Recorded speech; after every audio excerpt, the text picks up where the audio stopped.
So, number one, then, tell us a little bit about how this all started for you and how insights came on your radar. Yeah, sure. Well, it started a very long time ago. I am back in the 90s, around about 98. I think it would about 98. So a considerable period of time ago. I was the managing director of Stratagem Consulting, based in Salisbury. Stratagem was a small to medium size consultancy practice, mainly operating at the organizational level in the areas of change and leadership.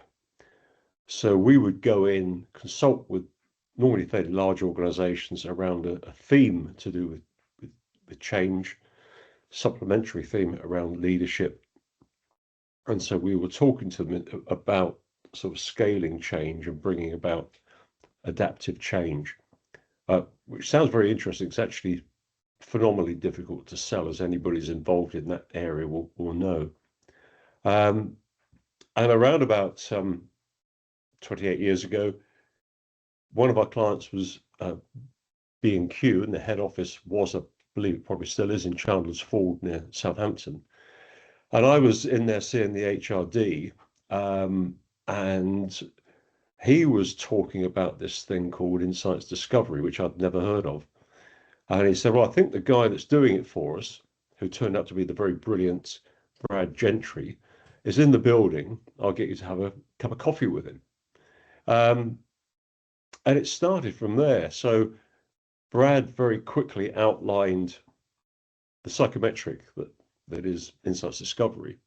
But what piqued my interest was that not just the HRD, but other senior people in the organization have been talking in terms of different color energies and using all the shortcuts that people who are involved in insights discovery are fully conversant with on a routine and regular basis. And this had gone like wildfire through the organization. So I invited Brad to come and talk to our small team in Salisbury, and effectively blew the socks off the people who I'm working with, in terms of the attractiveness of the psychometric, its usability, etc.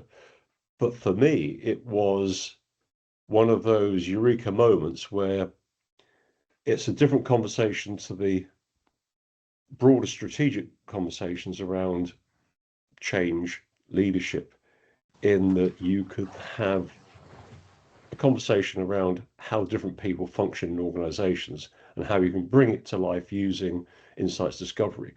So I think 3 or 4 of our people in the end, when they got trained on insights, and from that point on, it's proved an incredibly valuable adjunct to our own offering, and I'd actually say on occasions helped us to sell.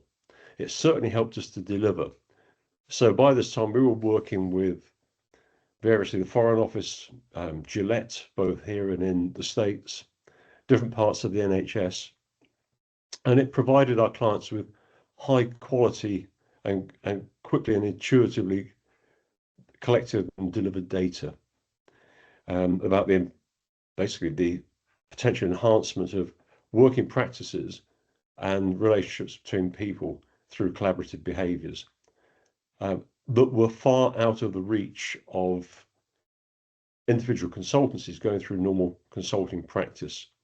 So, whether that be surveys, whether that be applying different techniques, whether it be workshop activity, this distilled all those things because it embraced not just the diagnostic, but also method for delivering better performance, better behaviors.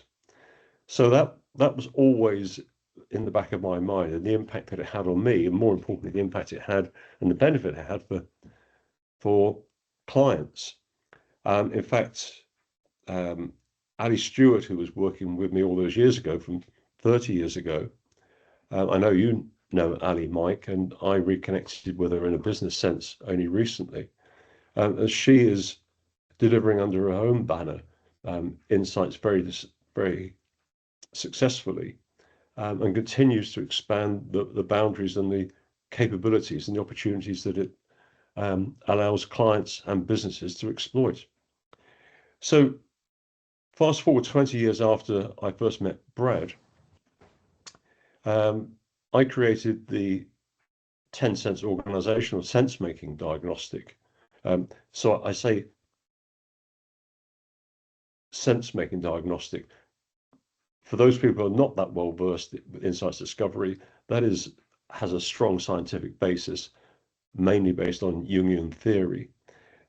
The diagnostic I created for Tensense is based on a different area of science, more to do with organizational psychology, and the area that I focus on is sense making in organizations and individual sense making.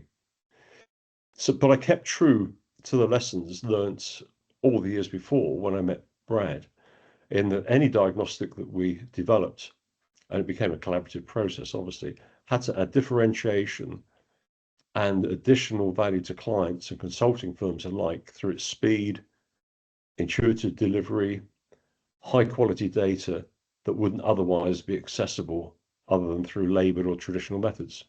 So that was the point at which I wanted to do something different from the traditional consulting discovery approaches.